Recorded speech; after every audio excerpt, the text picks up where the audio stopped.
Do you hear that in the air? The Tigers are close to dancing in March. I'm Grant Salzman. He's Brendan Schaefer.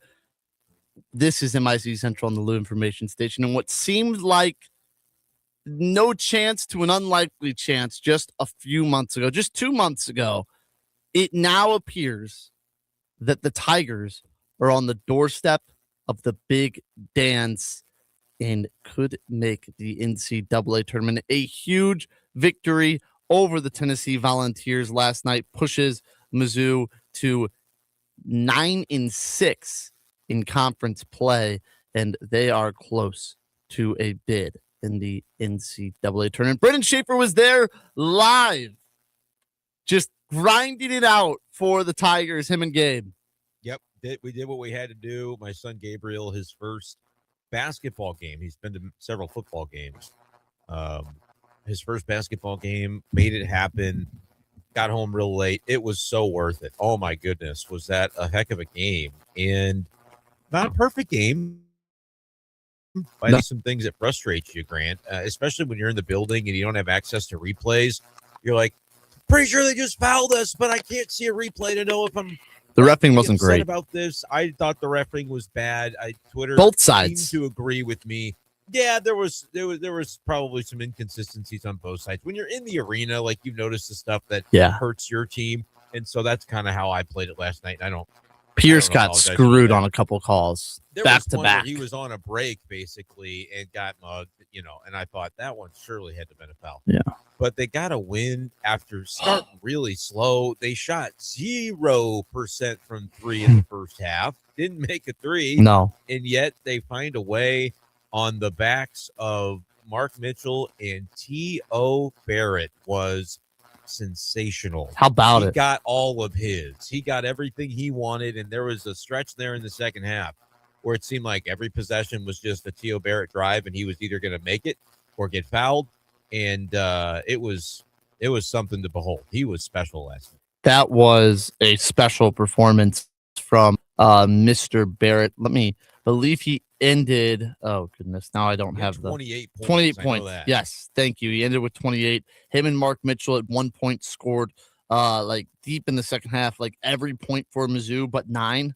I think they had like 35 of Mizzou's 44 points at 1 point, and they were both great. T.O. Barrett, 28 points, 5 boards, 2 assists. Mark Mitchell, 23 points, 3 boards, 2 assists. And how about big man Trent Burns as well? The only shot he missed for some reason was a 3-pointer, which we still have to talk about. Let's keep him inside. But 4 points, 7 rebounds. He had 4 steals, and he actually looked pretty good. I still think he's a little light in the you-know-what. And he is not as intense of a competitor as he needs to be for being 7'5". Yeah. But I think he's a true sophomore, getting his first taste of college basketball, finally healthy again. And really that would make him a redshirt freshman, I should say. It's his second year, but he didn't play last year. So he's a redshirt freshman. He has a chance. Like, he actually has a chance. And at this point, I would be devastated if he were to transfer out, because I feel like he's actually showing some growth. That first half, it was like 12-2. It's 14-6. Mark Mitchell had all the points that Missouri had at the time, and you're like worried that this thing's going to get away from you. And Sean Phillips was not the answer. That he wasn't given what they needed defensively. All right, Burns comes in. We've seen this in some recent games where, like, Dennis Gates is going to give a little run to Trent Burns. He was like, I forget, it was the Vanderbilt game. Where was he, like plus 19 in a recent game where he was really, really good? Burns? I think he had a game where he was like a plus 19. It might have been the Vandy game. I think it was, yeah. But either way, it's become a little more of a trend where that 7-man rotation is reliably becoming 8, and they're at least getting Burns involved. There were some moments in that first half where I think Mizzou can feel fortunate that Tennessee stopped shooting quite so well. They had like a 2 for 12 stretch, and some of that was Mizzou's defense, but a lot of that was just, not great shot attempts. And the offensive rebounding for Tennessee, as we knew it would be, was a problem all night long. But there was the stretch in the first half where I felt things began to settle down a little bit. when Trent Burns came in and started collecting some of those key rebounds to kind of stem the tide, where it was very quickly going to become a 10 to 12 to 15-point game. And instead, Burns is, picking up a few of those key rebounds to slow things down a little bit for the Tigers. That was important. I wish they could have done better on the whole when it came to defensive rebounding. And I had my dad sit next to me. And at one point, I got mad at him because I'm like, Dad, you got to stop making fun of how bad Tennessee's shot attempts are. Again, they were bad, some of them. But if we don't get the rebound, it doesn't matter. Yeah. And I mean, they're just chucking up brick after brick. And it was bizarre to be in the arena and just see some of these shot attempts up close. And they just weren't connecting, which is fortunate. Some of it was good defense. Some of it was they just didn't have a great shooting night. But it almost was something Tennessee got away with because of the offensive rebounding thing. And that was a concern coming in, Grant, and it was not unfounded. I mean, there was some frustrating. It was a great overall win, great night because of the result, but there were some frustrating times throughout this game where you're just thinking, grab the basketball. There was multiple of those. Just grab it. Yeah. And it wasn't even the most frustrating ones. Sometimes it bricks so hard on the rim, it bounces out right to a guy behind. Yeah, that happened. And you're like there, it's like, okay, like you're still frustrated, but you're not really frustrated at anybody in particular. It's just nobody did anything wrong. No. Yeah. But the amount of times the ball would come down, hit off 3 sets of Missouri hands, and find their way into a Volunteers' hands was infuriating. It reminds me of the Sock'em Boppers days of Ryan Rosberg. I used to call them Sock'em Boppers. Are you too young to know what Sock'em Boppers are? I am, yeah. Google Sock'em Boppers. It's okay to Google on a work computer. How do I'm not trying to set you up. Sock'em, like I would say it's like SOC. Oh, Sock'em. Sock'em Boppers.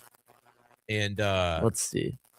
And you'll see the little blonde kid in the YouTube video. That's what popped up first for me. Oh, were you like wearing these? I've Sock'em seen Boppers? these. Yeah, It's called soccer boppers. soccer boppers. Yeah, I thought it was called formerly Sock'em Boppers. So I'm not crazy. This is not a Mandela effect. Anyhow, Sock'em Boppers, which like if you see them, it's just 2 big balloons on your hands. You can't grab anything with those. So when Ryan Rosberg would used to have that happen, the ball would bounce off his hands, and I'd be like, "Come on, Sock'em Boppers." That's what it feels like sometimes watching this Missouri team try to rebound the damn basketball. You're spot on with that. It would hit 3 sets of hands, and somehow it'd be ending up in an orange jersey here after about 2-3 seconds. And Tennessee's a very good rebounding team. No questions about that. One of the best in the country. I get that. They outgrabbed Missouri 42-30. On the defensive side, each team grabbed 21. That's not the issue. Offensively, Tennessee grabbed 17 offensive rebounds to Missouri 6. And it feels like on those rebounds, they happened quick, like in succession, like 4-on-1 possession. That was one of those early where the arena was getting restless. Yes. And it was like, I think they had 4 or 5 before they made a layup. It was, A saving grace for Mizzou was actually the free throw line. Mizzou went 17 of 22, made 77%. Tennessee went 8 for 14, made just 57%. Although I think on one of their misses, they missed 2, grabbed the rebound, and got a bucket anyway. That did happen. With a Met miss too. You're right about the free throw thing. And I'm going to shout out one man who deserves some praise. And I was questioning it in the moment. But Jacob Cruz deserves his flowers for banging 4 for 4 from the line. It's the only 4 points he had game. Most important. It ices the game. Grant, there were times in the night where I'm like, nobody hits a 3 in the first half. I'm like, somebody's got to screen and get open on for a 3, and then they got to knock the sucker down. I was thinking it was going to be Cruz at one point. Never materialized. But on that play where they're up 2 and they run a perfect press break, where Cruz is the wide receiver hiding on the sideline and nobody knows he's in play. And it's like, oh my gosh. And then he could have potentially passed it for a dunk or taken it for a layup himself. But there was a little bit of defensive. There was a little bit of defensive pressure at that point where you don't want to screw it up. You don't want to give up the ball and be too aggressive, miss a layup because it was contested, anything like that. So he dribbles around. As he's dribbling, like some time is ticking off the clock. I thought, enough time, pass it to somebody who shoots regularly so that we can have the right guy at the line for this. And Cruz was content to dribble it and be like, I'm going to be the guy shooting these free throws, which is scary when he's got 0 points on the day. Like he's a fine free throw shooter. I don't know his percentages, but it's just that's a nerve-wracking situation when it's a 1-and-1 and you know that you've got to have these free throws, and it's a guy who hasn't shot the ball today. Not shot and missed a bunch. He just hadn't taken many attempts. Yeah. And he bangs them both through and then does it again when I was glad the next time was not a 1-and-1. That was their 10th team foul. So I'm like, okay, even if he misses the first one, we're not going to lose on this three-pointer.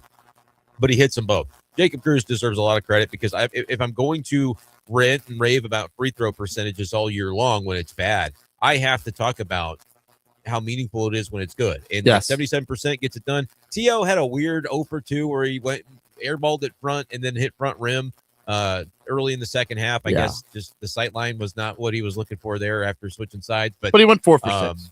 But he went 4 for 6. Those were his only 2 misses. It was just a little strange. Outside of that weirdness, you're 85% from the line as a team. Mark Mitchell, I don't know what his final percentage was. 7 for 9. That'll play, man. And I think he was like 6 of his first 6. And there was maybe a front end of 1-and-1 that he missed that hurt, but he got the job done at the line. It was really refreshing to see. They needed those free throws, and they shot a requisite percentage, 77%. Yeah. I will not complain about that. That got it done, and Jacob Cruz deserves a ton of credit for knocking down the P1. And 77% is about, like, when we talked about how this is one of the worst free throw shooting teams in the country earlier in the year and the worst under Gates, it wasn't even necessarily the percentage. 77% under old Gates teams of last year, the year before is fine. It's just that they got to the line so much that 77% was going 17 of 22 from the line, 18 of 23, and they kept the other team from going to the line. And that's what they did today. They shot 8 more free throws than Tennessee did. They made more free throws than Tennessee even had attempts. That's how you get it done in these close SEC games. And it feels like now they're right on that doorstep. And another thing, another player before we move on, I want to give a shout out to. We've got time to talk about this game for sure. Anthony Robinson. Yes. I know he only had 8 points. I know he went 2 for 6 threes in the second half. And I even said, if I see Anthony Robinson shoot one more 3, I'm going to freak out. Then he shoots it. Oh, really? And because he would, I mean, the threes he had taken up to that point, I think he airballed one. They weren't great shots. He took a step back when he was cold. Then he hits one, it hits the front rim, it hits the backboard, hits the back rim, bounces in the air, it drops, and then he drains another one. That was huge. Those 2 threes, the difference in this one. He's starting to give enough to this team. I still think he can give more, but he's starting to give enough. No, this is the game that they need from him. And it was a topic, and you mentioned Trent Burns with the 4 steals. Just yesterday, I think this was yesterday, as we were kind of preparing for this game, I was talking with Andy on the Big Show, and it's like, okay, offensive rebounding, that's going to kill you. But if you can steal the basketball a bunch, you're going to be able to negate that. And that's what they did. I thought the point guards were going to be the guys that had to do that a little bit more. But Barrett had 1 steal, Robinson had 1, and then your bigs had 6. Yeah, Pierce had 1, Barrett had 1. Yeah. And Phillips had a couple. So the ability to do that is what kind of negated some of the offensive rebounding, because Tennessee is a team that gives the ball away a lot. And then there were even some steals that don't show up in the box score. I can recall a fast break opportunity for Tennessee where Barrett just kind of got big and got spooky and jumped around and made them sail the throw all the way out of bounds. Like that, if that doesn't happen without his play. So there were even some moments like that maybe don't fully show up in the box score. But as you were talking, I was looking this up. Only 35 teams in college basketball this year have 77% or better from the line. So that's a requisite, really good day for a team that is 310th in college basketball in free throw percentage on the season. So that was huge. Another interesting stat. Jaden Stone has 0 points. He plays just going to bring that up. 18 minutes. He shoots 0 for 5, misses 3 threes. Anthony Robinson got 29 minutes. I had no problem with this. I don't think this is like a normal occurrence, but Anthony Robinson was playing some really good defense. He was shutting down Gillespie and whatever other guards he was guarding. Jaden Stone, not as good of a defender. It was kind of obvious. If Stone's not shooting well, it's going to need to be one of those grinded out games, and Anthony Robinson's perfect for that. I had no issue. I thought it was great coaching to kind of switch that up a little bit, and we'll probably see the minutes go back to normal against Mississippi State. Yeah, I was waiting for Jaden Stone to break out in this game, and I don't think he did anything particularly poorly. He just missed a few shots. Only took 5 shot attempts over 3 from 3, as you mentioned. The team as a whole wasn't shooting well from 3. No. And I think leaning into what Robinson was doing well made a lot of sense. And I like having those 2 ball handlers on the floor at the same time, him and Theo Barrett. It helped, I feel like, at the, when you're trying to break a press and you're trying to, just keep things controlled. Jaden Stone's going to be just fine. Jaden Stone's going to have his moments. It is bizarre, though, to look up and see no points from him, because I kept thinking he was going to be the guy that was going to trigger the comeback, or the as they were kind of pulled within a couple points and you're trying to move ahead. I thought it was going to end up being him, and it just never really materialized. Like Trent Pierce got into some foul trouble. Had just 6 points as well, only 7 shot attempts, knocked down a couple of threes, chips in some rebounds, some assists, had a steal, but like, it's not always going to look the same. Last night was 2 guys. It was a 2-man show. Yeah. 51 of the 73 points coming from Mark Mitchell and Theo Barrett. And like, if it ain't broke, don't fix it. There was a point in that second half where it was just clear, like, those 2 guys were going to kind of get theirs. I was noticing in the first half, Tennessee, like, you're waiting for threes to start dropping, and it's like the guys that are going to shoot them don't seem to be moving without the ball to be able to get open. Tennessee, whatever they're doing defensively, it is working clearly, because they'll let Theo Barrett or Mark Mitchell shoot a 3. They're the 100%. guys that are mostly handling the ball. And those aren't the guys we want shooting threes. Theo did not attempt a 3 in the game. There was one that I thought was going to be a 3, but it ended up being a deep 2 that he drained. But that's fine. Like, they leaned into what was working and got the refs to cooperate just enough. There were some moments where there was some contact that just was getting ignored on our end of the floor, and we weren't getting to the line as much as I thought we should have in the first half. But then it kind of evened out, I think, and they got enough of those calls to where, they're shooting 22 free throws in the game. So it was weird to not see Jaden Stone as a focal point, because I think Jaden Stone could be that guy that carries you through a weekend of March Madness. Like, it absolutely is within him to have that happen, but he's also not a player that's going to be, a deterrent to your team if his shot's not falling that night. He's going to do the other things that don't show up in the box score to help you win. And I feel even in 18 minutes he did that. Yeah, I think so as well. And the best thing about this is your maybe best guard when your best shooter had a bad night, and look, you still won the basketball game. Like, I cannot complain about that at all. Can we take one moment? I know we're in the throes of like looking at bracketology and wondering what this season will become. I'm going to take one moment, and then I'll table this until after the season. Yeah. But there's a realm in which we can be really excited about next year. When it comes to Jason Crow Jr., Tony Bryant, Aiden Chronister coming in. Maybe not all of them will be immediate contributors, but they're ranked in a way that, like, Chronister's a 3-ball guy that feels like something that you could come in and do as a freshman potentially. Bryant and Crow are ranked places of these top prospects that make you think that they might be ready to just come out and be dudes from day one. Particularly Jason Crow is going to be a scorer. But like Theo Barrett, the point guard for a Jason Crow, and if you get Trent Burns to continue to come along, and you probably are going to need some size to replace Mark Mitchell. And if you keep Trent Pierce. But like Trent Pierce, like, dude, you get one impact big as a transfer. Like, Mark Mitchell is going to be a lot to replace for sure, but Crow, like, the offense is going to run through Jason Crow is what you have to hope for next year. But just we made a lot of that recruiting class of a couple of years ago with the 5 freshmen, and then we're like, at one point we considered it to just be a busted class. Like, it's that you didn't get anything out of these guys. Half of them have transferred, another one's hurt. Theo Barrett is a dude. I think he's their second best player behind Mark Mitchell. Like, I think that's already the case.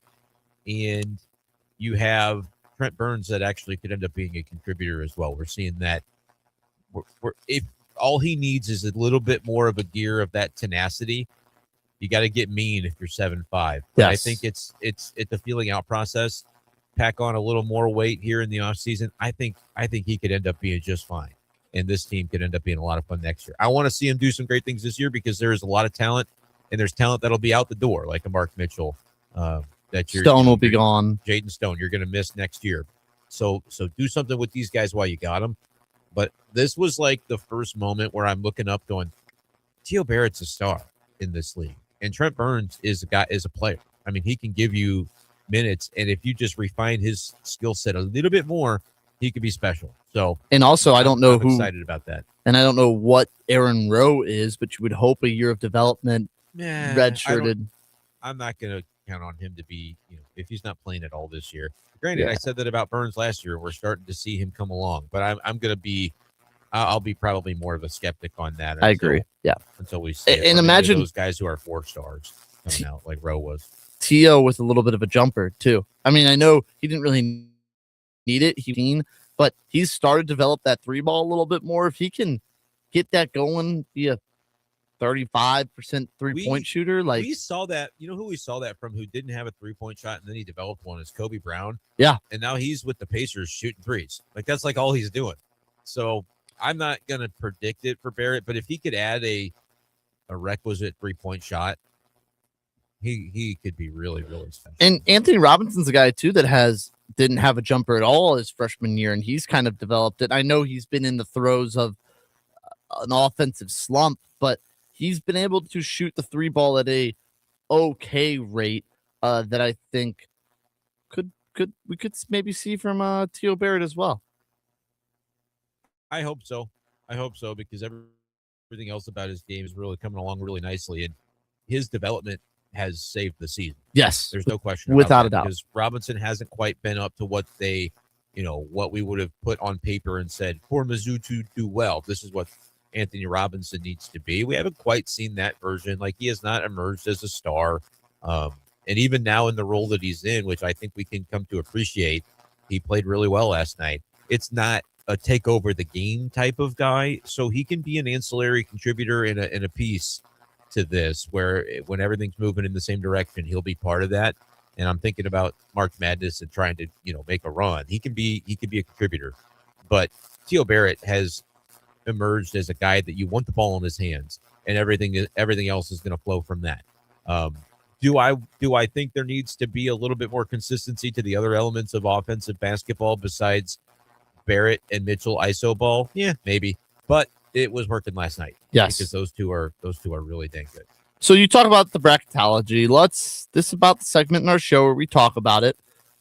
Yesterday, Joey Brackets, hot off the press, released his projection, his bracketology, and this was yesterday morning before games were played, so things will change. But we didn't have a show yesterday. He had Mizzou as an 11 seed in the first 4, playing Santa Clara. If they would win that, they would be playing 6 seed Louisville with 3 seed Kansas. Okay, what are you reading from them? This is just his bracketology from yesterday morning. That's not his most recent update though. Yesterday morning is old news. I know, I'm telling you, but he hasn't updated a full bracket since then. We don't care about that though. Mizzou is off the last 4 in. Did he tweet something? Oh, I didn't see the tweet. He always tweets the graphic. You just need the one sheeter because the full bracket's not really that relevant because that's always going to change. Like so he has them off. He has them off. He's got 4 buys. Are EC teams. He's got A&M, Missouri, Texas, Auburn in that order. How is Auburn there? Dude, I will forever be resenting the fact that they beat Kentucky by a point on Saturday. But they just got killed by Oklahoma. That's what I'm saying, though. They dropped from totally safe to now they're at least last 4 buys after that. And be careful because we're still having to go to Oklahoma to play a game. So let's not beat up Oklahoma too bad. But I agree with you. If they hadn't beat Kentucky by a point on Saturday, Auburn is out of the field. I really do feel like that. So I will be rooting for their downfall the rest of the way. Auburn. I'm just tired of seeing them. And he has Mizzou too as the second highest last 4 bye team. So Correct. He has so A&M a little bit of a cushion ahead of them, which is kind of upsetting since Mizzou beat A&M. Yeah. But then he has Mizzou ahead of Texas, which if you're a Texas fan, we beat them. Yeah, Texas beat us. Yeah, and then Auburn, the last team in. Now, this last 4 buys could be a couple different seedings. It could be a 10 seed. It could be an 11, depending on how the committee does it. It could be a 12. Oh, no, 12s would be a plan. Probably we're looking at a 10 or an 11. there'll be a couple 11. There'll be one 11, maybe another one, depending on like, okay, does a Miami, Ohio run the table and they're an 11 as on an auto bid? Mhm. There'll be a couple 10s from that grouping of last 4 or 5 as well. So without the full bracket, we don't know exactly where Lenardi has them, but I would say anywhere from a 10 to 11 as a last 4 bye Probably is a really 10 right big. with I where think so he's too. got 'em. I think And so too. And here's another, like, you start to look at schedule with some of these teams. Like, it's weird having all the SEC teams be safe but not safe, all 4 of these teams. Texas is going to have to get it in gear. They play tonight hosting Florida. They're going to lose. That feels like you win, you're in almost no matter what. You lose, nobody's really killing you for it, but you're already on that cut line. And then they go to A&M on Saturday. That's a bubble game. That's beautiful for Missouri because you want those bubble teams to kind of beat up on each other. They can't all lose when that's happening, but someone's got to. Someone's got to lose. I look at Texas's schedule remaining and think, boy, 1-3 might not be enough for them, and that might be their record. If A&M beats them, Texas then goes to Arkansas, and they end hosting Oklahoma, which is not, I think, a gimme anymore. I'm terrified of going to Oklahoma, by the way. Yeah. I really want to get this, and we'll talk about it after the break, but I want to get this Mississippi State game because that Oklahoma team is playing some really, really solid basketball with some of the teams that they've picked off recently, and they're blowing teams out. I mean, they blew out Auburn last night. They blow out Georgia a week ago. They knock off Vanderbilt at Vandy. We were able to survive the Vandy onslaught, but that was a home game.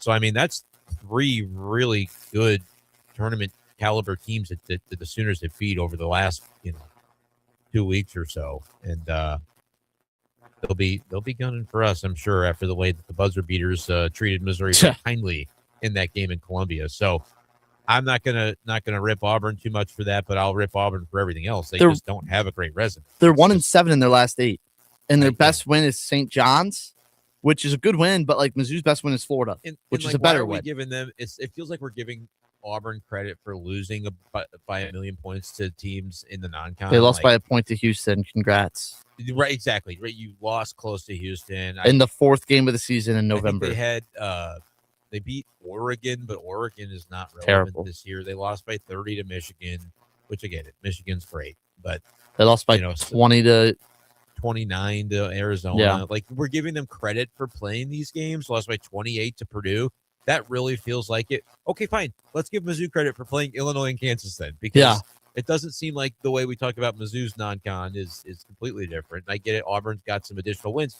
But you know what? Auburn doesn't have a winning record in the conference or anything close to. They're 1 for the conference in 7 in their last 8 games. They're going to finish at Bama, so hopefully that's another loss they pick up. But they'll beat Ole Miss and LSU, and they'll get in. If they have their next 2, they're out. Yes. I don't think they can recover if they drop a home game to LSU or Ole Miss. And I will be praying on that downfall Saturday night. Good Lord, they tip off at 9:00 next Tuesday against LSU. That is a Central Time start. Why is that? That's I guess are the other SEC games that night at 7? Or are they bumping it back by an hour for something? Maybe. There must be something on. So now we got a good bracketology report from Joe Lenardi. Here's from the nameless CBS bracketology reports. Okay. It has Mizzou in the first 4 against Cal. I couldn't tell you anything about Cal. That'd be not a terrible matchup. They have them as the best last 4 in. So the last team off the bye is Missouri. UCLA, A&M, Auburn, and St. Mary's are ahead of them in the 10 seed. They have Mizzou, if they were to win that, playing Wisconsin in the first round. A matchup actually I wouldn't hate, but I'd rather just be the 11 seed and be in.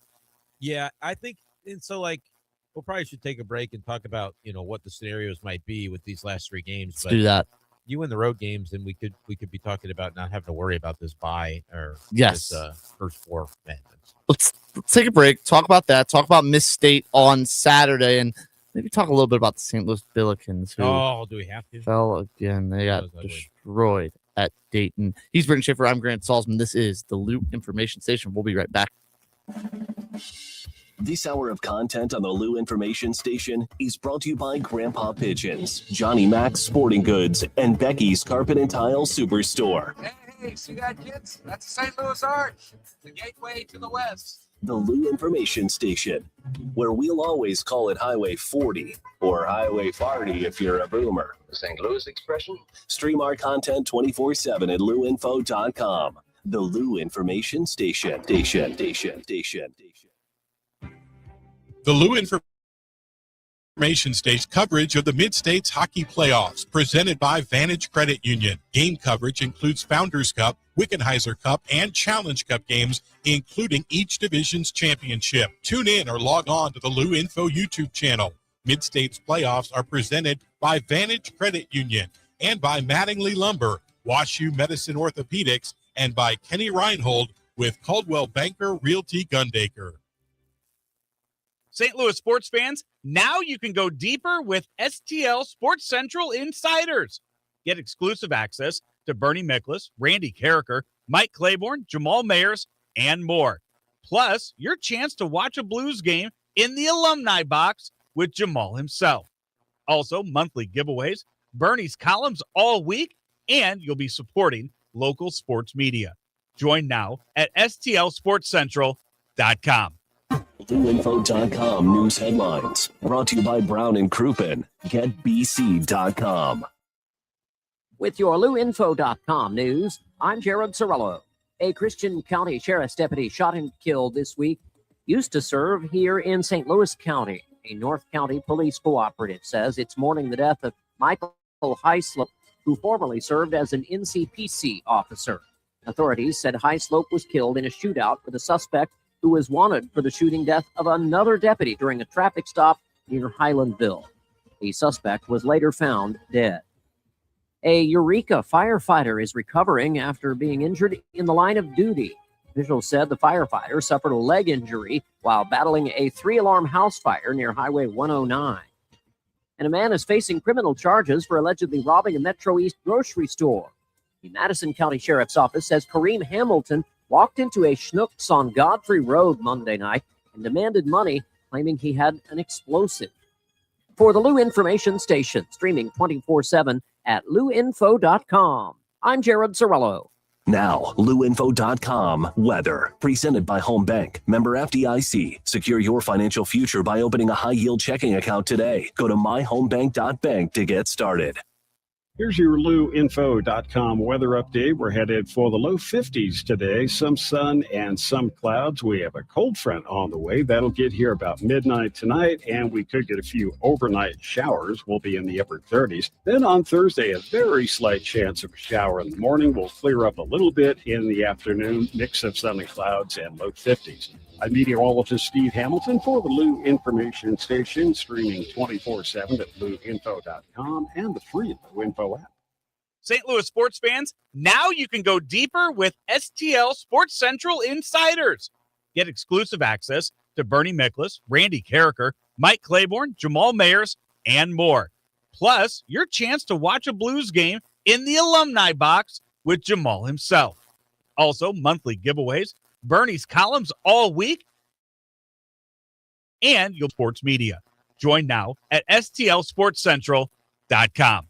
Introducing the Key STL Burger Bar and Boogie, your new home in the Grand Center Arts District. The Key STL is where the music plays, the game is always on, and the dance floor is open. The Burger Bar features the ultimate smash burger experience with premium pasture-raised local beef and a dozen house-made sauces to top it all off. It's the Key STL Burger Bar and Boogie, 3225 Olive in Midtown. Before, during, or after any game, this is the spot, St. Louis. Find out more at thekeystl.com. After a long day, nothing beats kicking back in a brand new hot tub from St. Louis Hot Tub Warehouse. These guys are the real deal. They've been around for over 38 years and got more than 400 five-star reviews, and they've earned every single one of them. They sell premium American-made hot tubs, USA, baby. And because they keep their overhead low, they pass the savings right on to you. You're getting better quality at a better price. And here's the best part. No hidden fees, no surprises. No, oh, by the way, charges. And if you find a comparable hot tub cheaper at a local dealer, they'll beat that price. Guaranteed. That's right. Best price guarantee. No one's beating them. Plus, when you buy from St. Louis Hot Tub Warehouse, you're buying from a company that's been here for decades. And they'll be here to service your tub for as long as you own it. Check them out at besthotTubPrices.com. That's besthotTubPrices.com. St. Louis Hot Tub Warehouse. Highest quality, best price.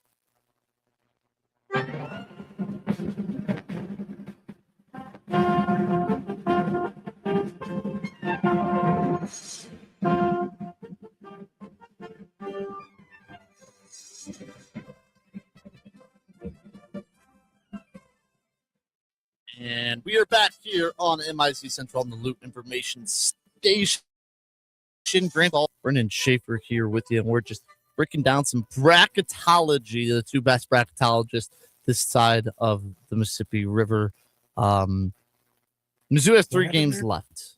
What'd you say? What happened about the Mississippi River? Oh, we're the best bracketologists on this side. Yeah, the West. There's some better ones. Like Joey Brackett's better than us, but he's East. He's not really. He ranks like outside the top 100 when it comes to bracketology matrix. So he's normally right about the field. He normally gets the field right. He's the highest paid one. Yes. So Tigers, I would say, are in. Yes. I don't know as of this moment. Quite but if they it's have games that can hurt them if they lose them. Yes. I think 1 and 2. And you win your first game in the SEC tournament, gets you in. I don't know where it seeds you. If it's 1 and 2 with the win over Arkansas, and then another win, maybe you get the last 4 buys. If it's a 1 and 2 against, and the win comes against Miss State or Oklahoma, then you probably need to win 1 game in the SEC tournament, and you might be playing in Dayton. I would say unless like the seed matters in Nashville, because if you're a 9, you're playing like LSU or South Carolina or whoever. Just don't lose. Right. You have to win that game at that point because it avoids a bad loss. If you're the 8 seed, you get a bye. You play Thursday instead of Wednesday. You're facing probably the 9.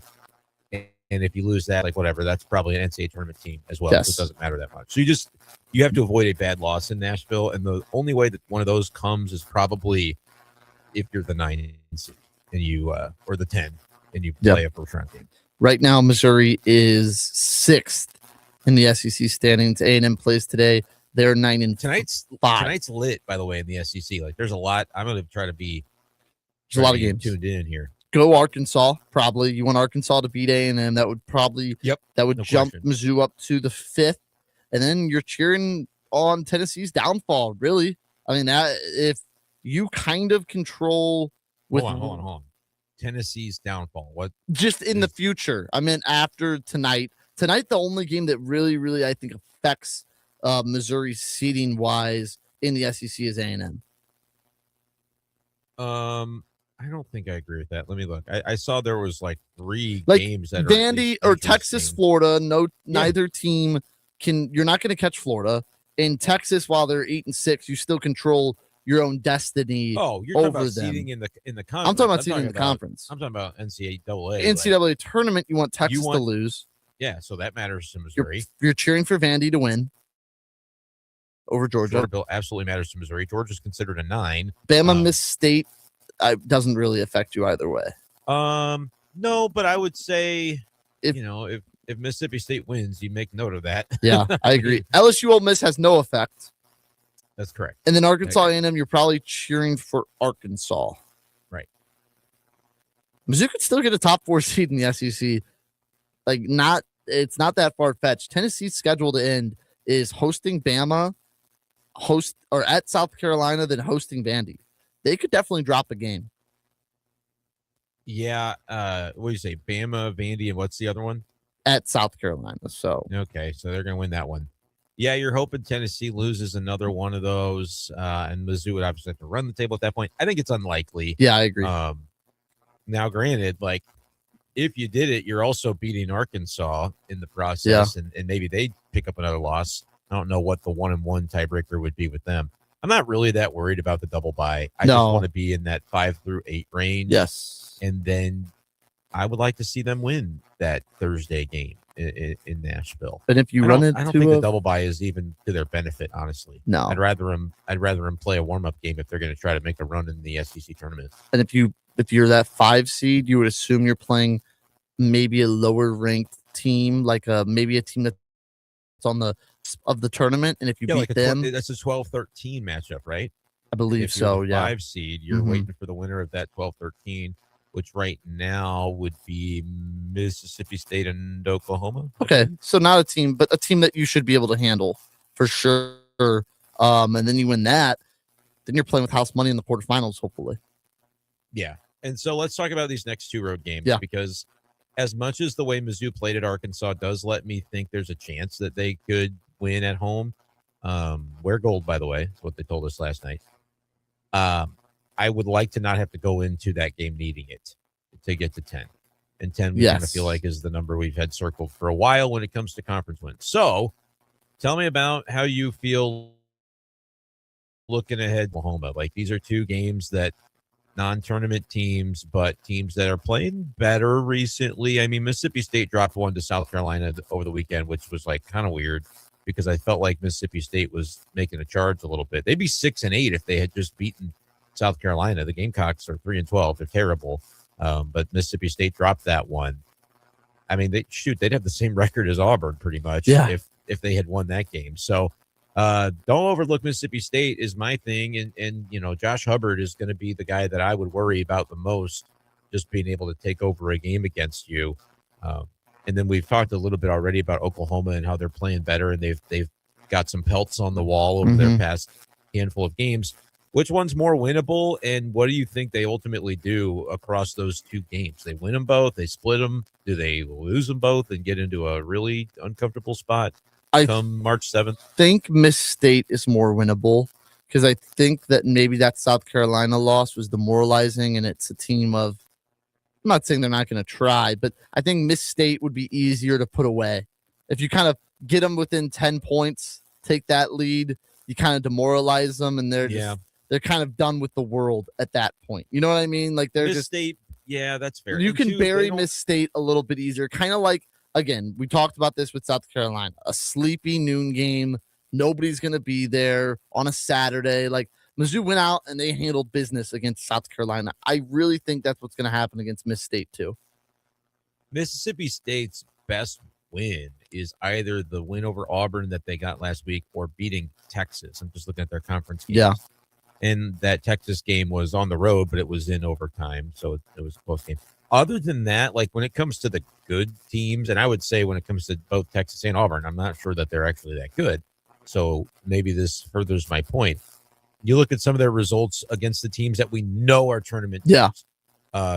Lost by 24 to Kentucky, lost by 15 to Alabama, lost by 32 to Vanderbilt at home, lost by 20 at Texas A&M, lost by 20 home against Arkansas, and their best performance against a bona fide tournament team was losing by 9 hosting Tennessee. Now, they lost to Missouri only by 5. We're not a bona fide tournament team yet, though, so we don't count. And that game was never a 5-point game. Like, I know it was 5, that's not but true. That's not true. That's true. It got to 1. Possession. I forgot about that. They got possession. Yeah. So give them credit for that. But that was, again, Josh Hubbard going bonkers in the second half after the Boateng injury kind of sapped a little bit of Missouri's zest for the game, I would say. My point is this. When it comes to these 2 teams, yes, you got to go to their place in either case. Mississippi State, when it comes to the elite of the elite in the conference, they haven't even been competitive in these games. Oklahoma has beaten some of these teams. They've been competitive. Vanderbilt. They have been competitive. So, you know, yes, both of them beat Auburn, but it's like, I'm not really sure that I can consider Auburn to be, you know, again, they're kind of a bubble team now. Bubble team for Texas, bubble team for Auburn. The concern is like, okay, Missouri's also kind of in that bubble category. Prove that you're not. Prove that your talent is better. I think Missouri's talent might be better, but it hasn't consistently shown it in some of those losses that really just make you pull your hair out. Like they lose to LSU and Ole Miss in this season. It just makes absolutely no sense. The better the competition, the better Missouri has played. And they just did not show up for those games in the way that they needed to. Losing to Georgia stinks too. I know they're in the field, but I just don't think very highly of them. Which game we think is more gettable? I think I would agree that it's Mississippi State, but you got to have a plan for Hubbard and make sure that his first half lets you in the game in Columbia. It's got to look more like that than his second half where he really started to heat up. Yeah, I think that they will win Mississippi State, and I think their record will be 10-7 entering Arkansas. I think they'll split the road games. I would take a split, honestly. Yeah, I would. Don't want to see them lose all their momentum by dropping 2 games. I would as well. I think that if I had to choose one, I almost would rather Mississippi State, because I think if you lose to Miss State, then maybe there's some question marks about your. The pressure's the pressure's on. You're going to be back on the bubble. Yes. It's going to be not what you want from a narrative standpoint. You beat Miss State, then maybe you go drop to Oklahoma, and then there's no pressure at Arkansas at home. You can go play free against your rival. Like, I think that kind of is, in a perfect world, if you told me you had to lose one, I think I would choose Oklahoma, just because I think it would be a little easier to swallow that loss compared to Miss State. Oklahoma is a quad 1 game. Yeah. And Mizzou is 5-5, I believe, in quad 1 games right now. You'd love to be able to make that 6-5, but I also don't think you want to take your quad 2 record and water it down any more than what it already is. Yeah. Because they've taken some losses there. So I would say that is probably the right call, but I really don't think it matters a ton. Like, you probably don't want to take a 5th quad 2 loss, which is what it would be.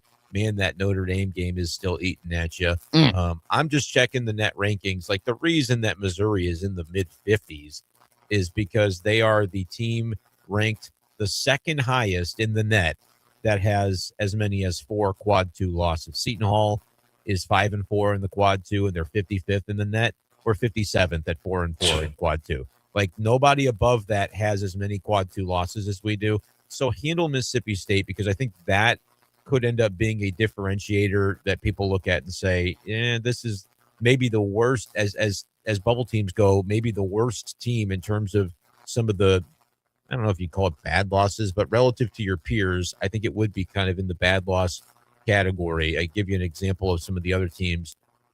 Texas Longhorns, they're up to 37th in the net. Why? They only are 2-2 in the quad 2. Now they have a quad 3 loss. Missouri, I don't think, has that. And who's their quad 3? I don't know the answer to that. Missouri is 10-0 in quad 3 and 4. Texas, I would have to Tacoma. It can't be. I wouldn't think it's a. Is it South Carolina? Well, they did lose to Mississippi State, but that should be quad 2. But that was a home game for Texas, so it might be Mississippi State. I don't know what the differentiations are where the quad 2 breaks They lost off. to Miss State at home. That's what I just said. Oh, sorry. Yeah, I'm going to say it's you them. were in research mode. What's the quad 2 number for if it's a for home game? I think it's top 50. No. Is it 75? Top 75. For quad 2? For quad 2, it's top 75 at home, I believe. What's Ole Miss in that? Games top 75 at home, and Ole Miss is in the 90s. So Yep, that is that the would one be that it. got Texas. And that's where Mizzou is really, they have the most, Yeah. I would say, bad, like, oh, they lost to them. Like, not bad, like, not like, oh my gosh, how did they lose? Maybe the Notre Dame game, but like, oh wow, they dropped the game to that power conference team. And then they have the most, oh wow, they beat Florida on the road, they beat Tennessee, they beat Vandy. Like, Florida was a home game, but yeah, they got some, Kentucky on the road, Florida at home. Like, they have some feathers in their cap, as well as some blemishes a little bit as well. The other thing, just as much as, and I kind of wish the net would do better of accounting for this, just as much as I think they're dropped to the 4 quad 2 losses, I'll scroll up to find a team with 5 quad 1 wins, and Missouri is 57th. You have to scroll all the way up to UCF at 43rd. They just blasted BYU Oh my on the road gosh, last yeah. night. That was impressive. But they're 5-5 in the they're 5. Scrolling up further, Texas and Auburn have 5 quad 1 wins apiece. Auburn's played 16 quad games. Maybe that's the answer. You can go 5-11 in the quad 1. Like, seriously, Dennis Gates should have just scheduled 6 world beaters and you don't get penalized for it. Lost to each and every one of them. And if you beat one, we would be Auburn. I mean, it'd be exactly the same. But you could lose by 30 to those teams. It doesn't matter. Auburn didn't get penalized for it. No. So my point is, And look, the teams above, I'm going to keep scrolling until I find a team with a 500 record in the quad one with that many quad one wins. You have to get all the way up to number 25, North Carolina, who is 6-6 in the quad one. BYU 6-6 in the quad one. You can count on, two hands the number of teams that can claim that, probably, where they have those elite wins, and 5-5 in the quad one is something that a lot of teams can't claim. So we'll see how the net stuff kind of shakes out for Mizzou, but it is fortunate that the 2 games coming up are on the road against the lesser competition, because really at risk of having any of those drop out. I am looking, LSU is 67th in the net. Ole Miss is 90th. So here's a big thing too that is helping Missouri. I was just thinking about the quad. I want those losses to remain. Was my thought. Yes, I see. Ole Miss, maybe you don't want them to drop out any further, because I think that road game, if they drop out of the top 100, would become a quad 3. Then you don't want that. Something helping Missouri is the new kind of formula they're using, the WOB.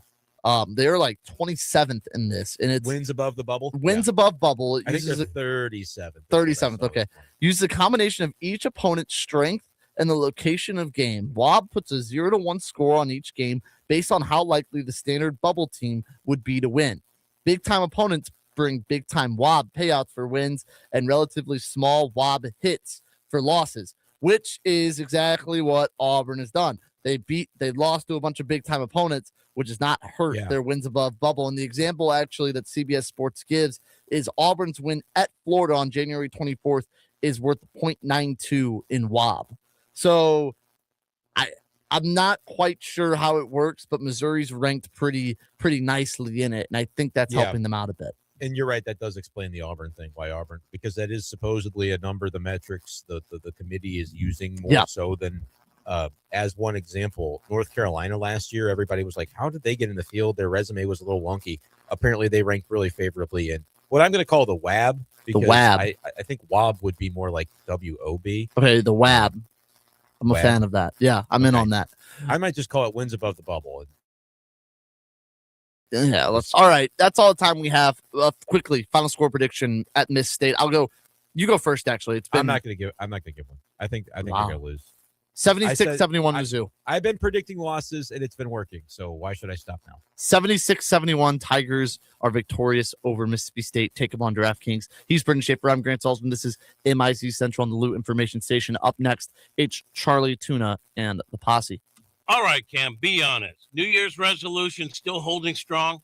Not so